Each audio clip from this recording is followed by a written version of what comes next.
ምሰራውን ጥርቅም እያደረግሽ በልተሽልኝ ገና አሁን እኮ ነው ገና መብላት የጀመርኩት። አሁን ብዙ እንትን መባል የለበትም። እዚህ እየመጡና መረበሽ አለባችሁ ብዬ አላስብም። ለዛ ነው እኔ ብሄድ ይሻላልማ። አይ እንግዲህ ስነ ስርዓትሽን ያዥ። ምን ሄዳለሁ ትላለች። እንደውም ልንገርሽ አይደለ ገና 2 ወር ይቀርሻል።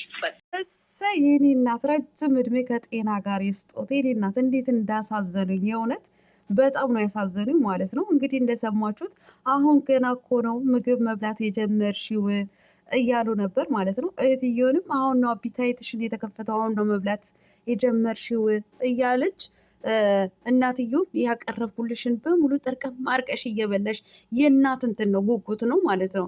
ሩታዬ ያን ሳትፈልገው ቀርታ አይደለም።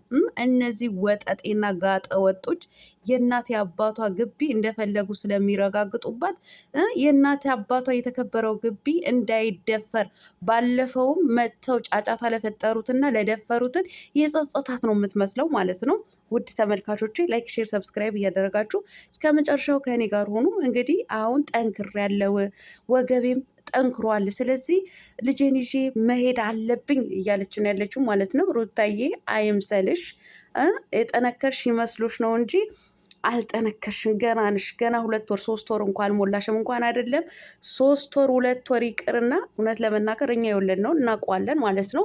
ለማንኛውም ውድ ተመልካቾችን ላይክ፣ ሼር፣ ሰብስክራይብ እያደረጋችሁ እስከ መጨረሻው ከኔ ጋር ሆኑ። አሰላሙ አሌይኩም ወራህመቱላሂ ወበረካቱ። ውድና የተከበራችሁ የቻናሌ ቤተሰቦች ሰላም ብያለሁ። በያላችሁበት ሰላማችሁ አላህ ያብዛልኝ። ላላ ብዬ ወዳችኋለሁ። ለቤቴ ወይ ለቻናሌ አዲስ ከሆናችሁ ሰብስክራይብ እንዲሁም የደወል ምልክቱን በመጫን ቤተሰብ ይሁኑ። ከዚህ በፊት ቤተሰብ ሆናችሁ ላይክ፣ ሼር፣ ኮመንት ለምታደርጉልኝ እና ለምታበረታቱኝ እጅግ በጣም አርጌ ከልብ አመሰግናለሁ። አላህ ያክብርልኝ። ዛሬም እንደተለመደው በሌላ ቪዲዮ መጥቻለሁ። ቪዲዮን ከወደዳችሁ ላይክ፣ ሼር፣ ሰብስክራይብ ማድረጋችሁን እንዳትረሱ። የዛሬ ቪዲዮ መግቢያችሁ ላይ እንዳያችሁት ወይም እንዳደመጣችሁት የጀግናዋ የአትበገሬዋ የጠንካራዋ የሩታ ቪዲዮ ነው ማለት ነው። እንግዲህ ትላንትና ሩታ መጥታ ነበረ ማለት ነው። ሩታ የኔ ቆንጆ ምር ብሎብሻል ማለት ነው። ባባዬን እቅፍ አድርገሽ እንግዲህ አላህ ያሳድግልሽ ልጅሽን ማለት ነው። የኔ እናት እንዴት እንዳሳዘኑ ማለት ነው። እና ትላንትና እንግዲህ ሻንጣዎቿ ሰብስባ ጓዟን ሰብስባ እሄዳለሁ እያለች ነበረ ማለት ነው። የት ነው የምትሄጂው? እንዴት ነው የምትሄጂው?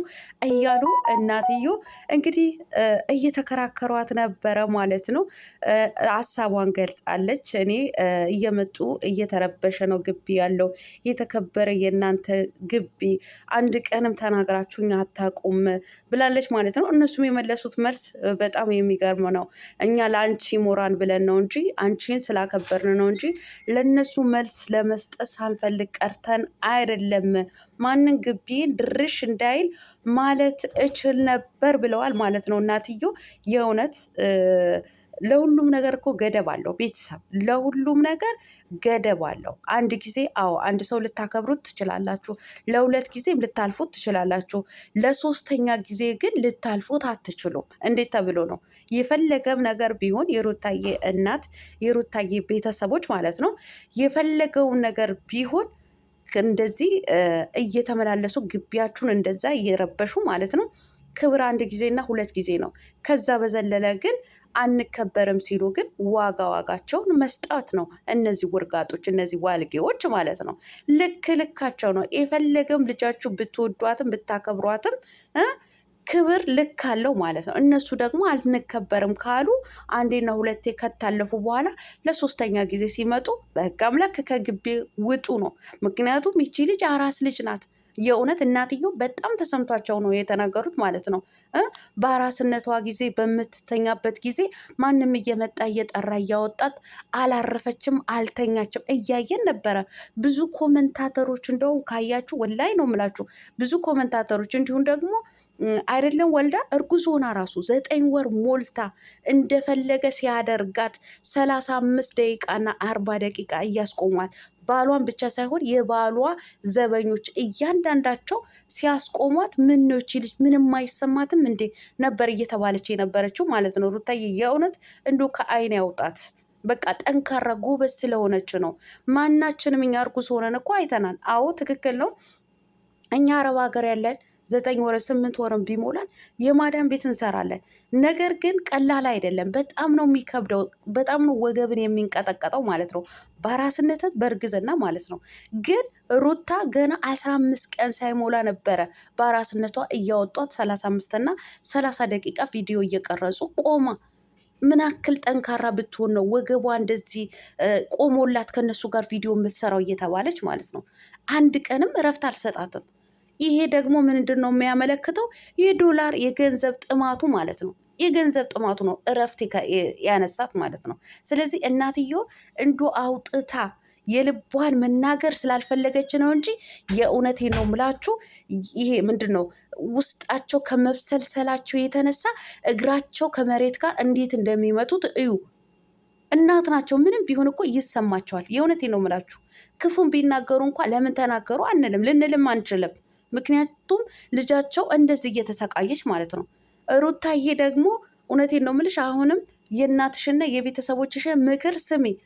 አንቺንን ከሆነ ማለት ነው ግቢ መተው የሚረብሾች ነገር ከሆነ አንቺ ካልፈለግሽ ማስቆም ትችያለሽ። አዎ ከዚህ በፊት ብዙ ጊዜ ታግለሻል።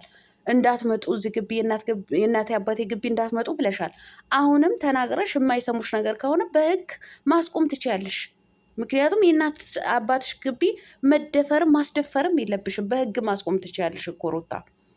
ስለዚህ ገና ጠንክር ያለው አልጠነከርሽም መቼም። እውነቴን ነው የምላችሁ እኛ ይመስለናል እንጂ ግን በወለድንበት ሳምንት 15 ምናምን አንዳንዴ ልጅነትና ወጣትነት ሲኖር የጠነከርን ነው የሚመስለን ማለት ነው። ነገር ግን ከወለዳችሁ ከቆያችሁ በኋላ ግን የሚሰማችሁ ስሜት አለ።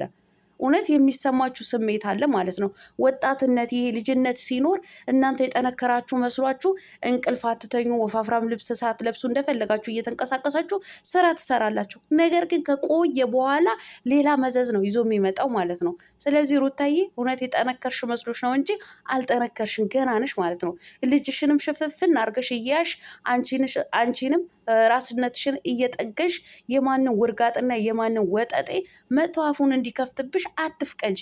ራስሽንም ቤተሰቦችሽንም አስከብሬ። ከእንደዚህ አይነት ልጋጋሞች እንደ ልቅ ብለሽ መውጣት ነው ያለብሽ ማለት ነው። እኛ ትዳርሽን ፍቺ አንልሽም፣ ነገር ግን ራስሽም ቤተሰቦችሽንም አስከብሬ። የእውነት እኔ በጣም ነው ያሳዘኑኝ። እኔ እናትየው በጣም አሳዝነውኛል፣ በጣም ማለት ነው። እኔ እያየሁ ነው። እኔ እኮ ለአንቺ ብዬ ነው አለቻት እኮ እህትዮ ማለት ነው። ከዚህ በኋላ ለእነሱ ብለሽ የምትጨነቂ ከሆነ ለእነሱ ብለሽ ቤት ለቀሽ የምትሄጂ ነገር ከሆነ ግን እኔ ራሴን አስቆማለሁ ብላለች። ኧረ እንደው በፈጠረሽ አስቁሚያቸው። እህትሽንም አስከብሪ፣ እናት አባትሽንም አስከብሪ። እንደ ወንድ ሆነሽ ማለት ነው። ድርሽ እንድትሉ አንፈልግም ብለሽ ማስቆም አለብሽ የሩታዬ እህት ማለት ነው። እውነት ሰው እንዴት በባሉ ሰላም ያጣል? ቤተሰብ በዚህ ልክ ዶላር ጭንቅላቱ ተቆጣጥሮት በዚህ ልክ ዶላር እኔ እርግጠኛ ሆኜ የምነግራችሁ ማለት ነው አብርሃም በጣም ነው ዶላር የሚወደው ማለት ነው። አብርሃም ዶላር በጣም ይወዳል። በሴት ልጅ ክብር እየተረማመደ ዶላርን ማግኘት የሚፈልግ ሰው ነው። እንደወረ እኔ ክፉ ነገር ለመናገር አልፈልግም። ብናገር እስከ ጥግ ድረስ እናገራለሁ። እንዴ በዚህ ልክ ገና አይኑን ያልከፈተ ልጅ በሱ ራሱ ንግድ እኮ ነው የጀመረው ማለት ነው። ስለዚህ ሩታዬ እውነቴን ነው የምልሽ፣ ከእናት ከአባትሽ ተለይተሽ ወደ አዲስ አበባ የሄድሽ ቀን ጢባ ጢቤ ነው የሚጫወቱብሽ እነዚህ ማለት ነው። ጢባ ጢቤ ከእናት ከአባትሽ እንዳትለይ። እዛ ሆነሽ 3 ወር 4 ወር ሆኖሽ ልጅሽንም ሲጠነክር አንቺንም ስትጠነክሪ ከዛ በኋላ ትጋፈጭዋለሽ። እንደተጋፈጥሽው ትጋፈጭዋለሽ፣ ትወጭዋለሽ ስትጠነክሪ ማለት ነው። አሁን ግን ይሄ ደም ልጅ ይዘሽ ወደ አዲስ አበባ ሄደሽ ቤትሽን እንደገና እኔን የምትጠብቅ ልጅ አለች ብላለች። ሰራተኛዋ ናት። ከዚህ በፊትም አለኝ እያለች ነበረ ማለት ነው። ለእሷ ብለሽም ራስሽንም ልጅሽንም እንዳትጎጂ፣ ቤተሰቦችሽንም አታሳዘኝ። ራስሽ ከጠነከርሽ በኋላ ልሂድ ብትይ ራሱ እናትየው አትከለክልሽም። እኔ አልከለክልሽም እኮ በቃሽ ሂጂ እንልሻለን ብለውሻል። ስለዚህ የእናትሽና የእህትሽን የቤተሰቦችሽን ምክር ስሚ። እኔ እኮ እናንተን ሳላከብር ቀርቼ አይደለም፣ የእናንተን ምክር ሳልሰማ ቀርቼ አይደለም። ነገር ግን ያለውን ሁኔታ እንመጣለን ብለዋል ነው ያለችው ማለት ነው። እንመጣለን የሚለውን ነገር እንግዲህ አሳቋታል ይቺ ልጅ ማለት ነው። ኧረ ምን ጉዶች ናችሁ እናንተ ወጠጤዎች ማለት ነው። እንዲሁም ለነገሩ የእሷ ስም ካልጠሩ እሷን ካላቀረቡ የእሷን ግቢ ካልሄዱ ማን ያይላቸዋል? ያውኗ ከ20 ሺህ እና ከ30 ሺህ ስለማይዘሉ ነው። እሷ ጋር ሲሄዱና የእሷ ፎቶ ሲለጥፉ ከእሷ ጋር ሲመጡ ነው ከ100 ሺህ በላይ የሚታይላቸው። ለዛ ነው ሰላም የሚያነሷት ማለት ነው። ይህን ሰላም እንድትነሳ ያደረገው ደግሞ ባሏ ነው፣ ባሏ ማለት ነው። ስለዚህ የሩታዬ እናትና የሩታ እህት አሁን ጠንካራ ሆናችሁ እህታችሁ ልጃችሁ ልታስከብሩ ይገባችኋል ነው የምለው። ሰላማችሁ አላህ ያብዛልኝ። ወዳችኋለሁ ውዶችዬ። ላይክ፣ ሼር፣ ሰብስክራይብ ማድረጋችሁን እንዳትረሱ። መልካም ቀን፣ መልካም ቆይታ። አሰላሙ አለይኩም ወራህመቱላሂ ወበረካቱ ባይ